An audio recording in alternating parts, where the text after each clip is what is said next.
Hey guys, I want to welcome you to the weekly Wednesday for the Financial Freedom newsletter, where every week, every Wednesday, we delve into something inspirational, motivational, something excerpt taken from the Financial Freedom weekly newsletter. Wherever you are, if you're listening on Spotify, on iTunes, Google, be sure to click the like, subscribe, share, comment. And without ado, let's get into the show.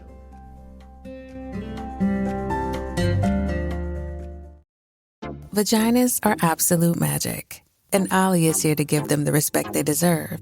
That means shame-free supplements made with clinically studied ingredients to keep your pH in check and your pleasure a priority. Put yourself on top. Go to ollie.com today. These statements have not been evaluated by the Food and Drug Administration. This product is not intended to diagnose, treat, cure, or prevent any disease.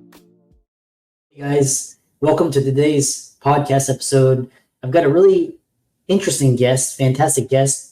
Her name is Dr. Ann Welsh, and she's a clinical psychologist. She's also an executive coach and consultant, and she's got a really interesting story. I'll let her share with you about medical school, and I'm really happy to have her on the show. We're going to talk about resiliency, work-life balance, leadership, you name it. So, Dr. Welsh, Ann, welcome. Thank you. Thank you so much for having me. Yeah, I always like to go on a first name basis on my show and make it more personal. So, Yes. Is it okay if I call you Ann? Yes, and all of my patients and clients do too. So. Oh, excellent. Yeah. And so, kind of tell people your story and background and how you got started. Yeah, well, you mentioned my history around med school. So I am the child of two doctors. So both of my parents were doctors, and which was pretty rare in the 80s when I was a kid to have a mom that was a doctor too. And I was like all about STEM, and my parents were really supportive of that. Like they gave me a Grey's Anatomy coloring book when I was like 8 for Christmas, and I was actually excited about it. And they would even label presents like to Dr. Kavanaugh. That was my maiden name. Like I was all about it. I took extra science classes in the summer. I went to nerd camp, like loved it. I kept doing that. And I got into med school and I wasn't excited about it, right? Like for the first time, I was like, whoa, wait a minute here. Is this actually what I want to do? Or is this, I like science, but is this just the thing I've been seeing and didn't really give myself the opportunity to think about any other options. And to this day, I'm not quite sure how I kind of was brave enough to make the decision to not go. And my parents thought I was crazy. And I don't know how they had the tolerance to let me not go, but we all survived. I became the other kind of doctor. I'm really glad for that. I think I was actually more interested in the people element and kind of making sense of people. And, I went into clinical psychology. My research, I had 2 lines of research when I was doing a more research focused career. I was looking at career development and kind of how people make these decisions about career. That was honestly one of the things that was interesting to me, especially given my own trajectory. And then I was also looking at women's health and the transition to motherhood. And kind of over time, my career has morphed in different ways. I ended up being at Harvard for a while as a staff psychologist there. And that had been kind of my dream job. I was doing a lot of student mental health. I love working with the students there. They were like such interesting kids. But I ended up having a family of my own. I have 4 kids now, and I just thought this is not kind of sustainable. I'm burning out in terms of the intensity that is student mental health work and trying to be present at home. And so I never thought of myself as an entrepreneur, but I left to form my own practice. And again, it was a pivot I didn't see coming, and I've really enjoyed it. And then, in that, since then, I've been adding on executive coaching and consulting, and just thinking of other ways to, in particular, support working parents and women in general. And because I'm in the Boston area, a lot of my patients and my clients are still either in healthcare or in STEM. It just seems to be a really big industry. And given my own background, I kind of get that world a bit better. Yeah. You actually have a lot of your story has a lot of parallels to mine. I got out later. I love med school, but I hated, working for the hospital and residency, and that was a bit traumatic. But And then I can actually remember the first day of med school. I had classmates, and they were and they went in the first day, and then they dropped out the next day because they were like, I don't want to do this. That's an interesting story. 2 or 3 of them, they showed up on orientation day 1, and then they dropped out the next day. They're like, I don't want to do this, which is we all make our choices. Yeah. There's not just one path for success. So kind of you talk about this idea of dropping the ball and surviving as a working mom. What does that mean? Yes. Like I said, one of the groups that I do a lot of work with is working parents and working mothers in particular. And, so often this idea comes up around, I'm going to screw up, or I'm failing at everything, right? Like I'm a bad mom, I'm doing a bad job at work, I'm behind, etc. And so one of the things that I talk with them about, and this is true whether you're, an entrepreneur or a physician or whatever you do, is that, yeah, you're going to screw up. Like that's okay. That's kind of to be expected. We have these really unrealistic models of what we're supposed to be as an employee or as a manager or a leader, and what we're supposed to be as parents. And we can't possibly do both perfectly. We can't even do one of them perfectly. That's not feasible. And so it becomes this idea of saying, well, rather than thinking of it as I've dropped the ball, I'm going to intentionally drop the ball. I'm going to put some of these balls down. I'm going to ask for help. I'm going to say, you know what, some of these things don't align with my values. They're not important to me, so I'm just not going to do them at all. And I'm going to say no to the things that don't matter and yes to only to the things that do matter, to kind of simplify my life and recognize, even with that, yes, I'm still going to drop the ball sometimes, and that's okay, right? A lot of the balls we're juggling are rubber. They're going to bounce. Yeah, we got to go pick them back up, but they're not glass. They're not going to shatter. And so kind of it's this mixture of boundary setting and tolerating imperfection and tolerating mistakes as we grow and learn. Yeah, you actually brought up a lot of key points, especially for the audience out there. A lot of doctors listening, and you talk about, from your early experience, kind of charting your course and path, and also like professionally, what I find is, a lot of physicians, we were people pleasers, and we had help, kind of very involved parents, and there was kind of like, you do this. But now you talk about this idea of aligning with your values and saying no. So yeah, as a people listening, how can people use no and boundaries and to kind of guide their choices, career choices, personal choices, relationship choices, etc.? Yeah, I mean, I think that's an excellent question. And I will say I am totally a reformed, we're still reforming people pleaser, right? Like, I think, a lot of us that go into medicine, even those of us that leave, want to help. We want to be of value to other people. We care about people. We're really rewarded for that tendency, right? Like your parents love it if you're a people pleaser, right? You get a lot of positive feedback, and yet you cannot please anybody. So I think, we stop asking ourselves what we want or what we value because we just let everyone else kind of tell us what those things are. And to shift that into asking, what do I want? What do I value? Is really challenging. And so part of that is taking the time to just do it, right? And maybe even starting really small. Maybe it's, I've never even thought about what I want for dinner versus what my kids will eat or what my spouse wants. Or maybe I don't really think about what I want to do over the weekend. I just wait for people to tell me what they're doing and join in. And so kind of on those really small scales, asking, what do I want? What's important to me? You can also kind of access those values there's lots of exercises online. If people are curious, they can shoot me a DM. There's a couple free ones that I can send to you, whether they're like a list of values that you can kind of pick and choose from, or some quizzes. But once you have those values in place, then that becomes kind of a North Star for how I'm going to say no to things. And the thing with boundary setting or saying no that I try to remind people is that no and yes always come hand in hand. So if I say yes to something that someone else is asking me to do, I am inevitably saying no to something else. As long as I'm okay with that no, that's fine. But you have to ask, am I? So if I'm asked to see a couple extra clients or a couple extra patients at the end of the day, I can say yes to that, but that's going to come at the cost of either maybe my workout or my sleep or my time with my kids. If I'm okay with that for that day, great. But if I'm not, I'm going to be resentful and unhappy seeing those patients. I'm not going to be providing very good care.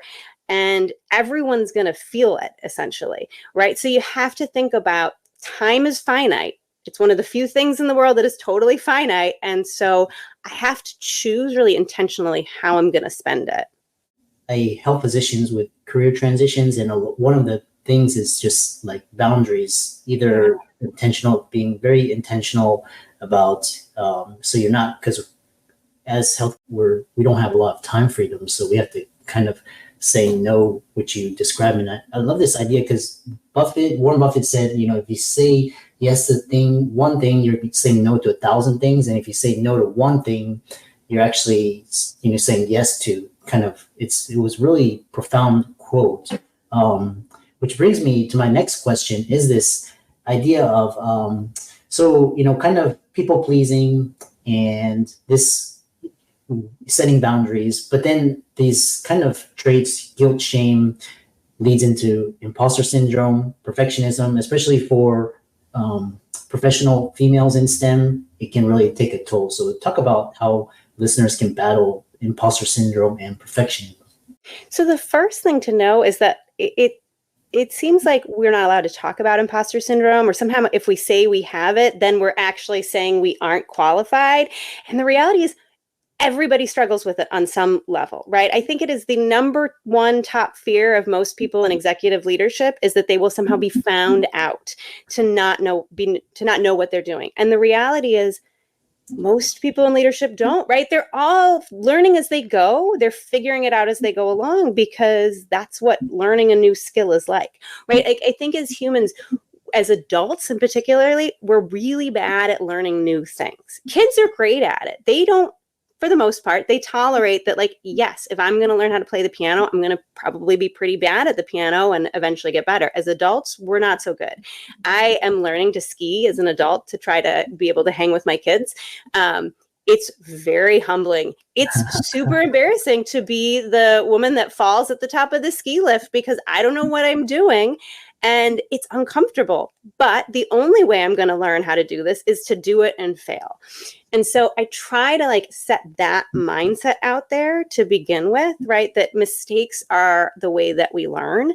And the only way we're going to become more comfortable doing leadership roles is to practice and try things. I mean, I think those are the big pieces. And then the other thing is to recognize that just because we think something doesn't mean it's true, right? Thoughts are not facts. Thoughts are just thoughts. And so the idea that oh, I'm not good at this, that doesn't mean you aren't good at it. It may mean you need to learn, but it also just may be that you're not feeling super confident yet. And confidence is something you can grow over time. Yeah, but I battle imposter, sometimes, before, a speech or something, I feel like, man, I'm not qualified. And, I get butterflies, and you just have to, take the right action and just, execute it. And preparation helps. This is interesting because you talk about working parents and burnout among working parents and the workplace. So we'll talk about burnout. Why is burnout so high among working parents? Yeah, well, I mean, I think burnout is high for everybody right now, but I think the thing that's particularly challenging for working parents is you're essentially doing two full-time jobs simultaneously. And even if you have a lot of help as far as childcare goes, you're still doing that kind of mental load piece of parenting all the time, right? So it is really easy to say, I just need to stay up and do all the things and find yourself burning out.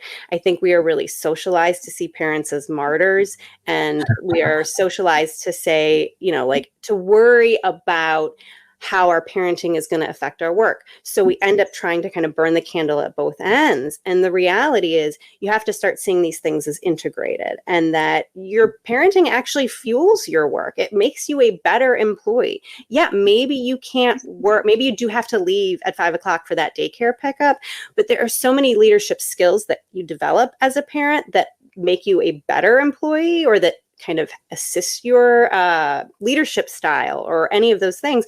I talk a lot with clients and with companies about those leadership lessons of parenthood, because I think it's really important to recognize that this is all coming out of one bucket, so to speak, of your time. And so that's where I think the burnout comes in, right? If we try to think of these as separate silos that we have to perform and excel at, we're going to run out of time in the day. So what are 5 things companies can do to create a culture of valuing working parents and retain them, supporting them? Yeah. Well, so I think, to that point, right, to those values that parents bring to the workplace, recognizing that and creating a culture of trust that parents are doing their best and that they want to perform, right? I mean, consistently across the board. I've never had a parent client come in, for executive coaching saying, I really don't care that I'm giving C performance at work. I'm just here to showing up for the paycheck, right? For the most part, they want to do well. It's more often, I don't know how to fit all of this in, and I'm struggling, and I don't have the flexibility I need, and how do I improve my performance at work? So if there's this culture of trust that your parents are working really hard, that is step number 1, right? If you trust that that parent that leaves at 5 o'clock to make the daycare pickup is probably signing back on to do their notes after kids go to bed, or to write that presentation, or to work on that publication. And with that, in tandem, is flexibility, right? And so not every job can be done from home. I get that. But if there can be flexibility around the hours worked, around when people show up, around working from home when that is an option, that, again, that together with the trust that people are doing the best they can, is going to give parents a little more wiggle room when something comes up, as inevitably it does with kids. So those are the first 2 things. And then the other 3 are more along the lines of kind of supports that they can put in. And one is, any childcare benefits that a corporation can put in is amazing and helpful. Childcare is a huge issue right now for my working parents. And then the other 2 pieces are different sorts of executive coaching. If you sponsor coaching for a working parent, that says, hey, we value you, we want you here. And parents are going to take that, they're going to be able to use it, and they're going to be more effective employees and leaders. And then the other piece along that is supporting parental leave, both with good parental leave policies that are for both genders of parents, not just birthing parents, and parental leave coaching, so that there's some support for folks transitioning back into work in terms of how to do that and how to reintegrate. Yeah, really interesting, because I was reading an article on LinkedIn talking about this childcare crisis, which is, it's kind of eye-opening, just kind of, people needing to, have, people take care of their kids, or the actual parent have to take care of their kids. So moving on, a lot of the audience out there are female physicians, entrepreneurs, executives. So kind of talk about how women in STEM or other fields can feel more confident in their leaderships, and kind of some of the barriers, and how can they address those barriers.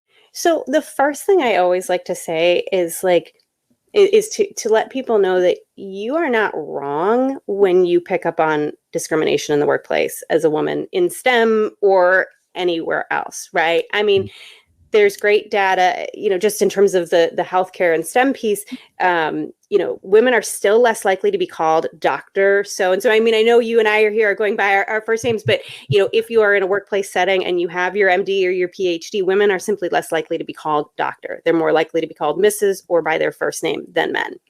And that is kind of across industries. And just in 2022, I believe there was a Nature paper that came out that looked at the fact that women are much less likely to be named authors on scientific papers, and not because they're contributing less, but because of a variety of discriminatory factors, which I won't go into today. But if anybody's curious, shoot me a DM and I can get you some more of the data. So I say that because it's really helpful to acknowledge when we're playing a rigged game, right? You're not wrong when you're picking up on this. This is harder, and you're working kind of against the grain. So that validation, I think, can kind of be an important step. Knowing that, though, are there still things they can do? For sure. And I think a lot of it comes down to building confidence, which is something, as I was saying earlier, we can build and we can do over time. And so one of the big pieces there is to a little CBT background, cognitive behavioral therapy, right? I'm pulling from the therapist part of me. We have thoughts, feelings, and actions, and they all interplay. And our thoughts may be telling us, nobody wants to hear what you say in this meeting, or you don't have anything important to say. But our behaviors need to be that we speak up to get heard, to get noticed, right? And so if we change the behaviors, we'll eventually change those thoughts. Our brains don't like dissonance. They want to act in a way that aligns with our thoughts. So if we change our behaviors, those thoughts will eventually change. It feels kind of anxiety provoking at first, but the more you practice behaving, speaking up, raising your hand, self-promoting, all of these things that essentially we're told not to do as women, the more you're going to get seen and rewarded. And it feels uncomfortable because it's hard, not because you're doing something wrong. Yeah, really interesting. That's one of the reasons why I went into entrepreneurship, because, as you mentioned, the game is rigged. You're going to hit a ceiling quite frequently, but as an entrepreneur, and things like you're doing, like kind of a new approach to therapy, etc., is really interesting. How can people contact you, follow you, reach out to you, check out your work, etc.? Yeah, sure. I mean, the easiest way is to check out my webpage, which is www.drannewelsh.com. Got information there on my therapy practice, but also on my executive coaching practice. I'm also launching a working moms group coaching program this January. If people want to check that out, I would love to have, it's going to be a small group, only about 10 women. So there's not a ton of spaces, but I do still have room left. And if people are interested, that's another place to get information. They can also follow me on LinkedIn at dr.welsh.coaching. Instagram at dr.welsh.coaching, and LinkedIn at Dr. Ann Welsh as well. Yeah. And for all the listeners out there, let's thank Dr. Ann Welsh and for coming on to the show, and really interesting conversation among colleagues, and all of her resources will be in the links and show notes. And thanks so much for coming on to the podcast. Awesome. Again, thanks for having me. This was fun.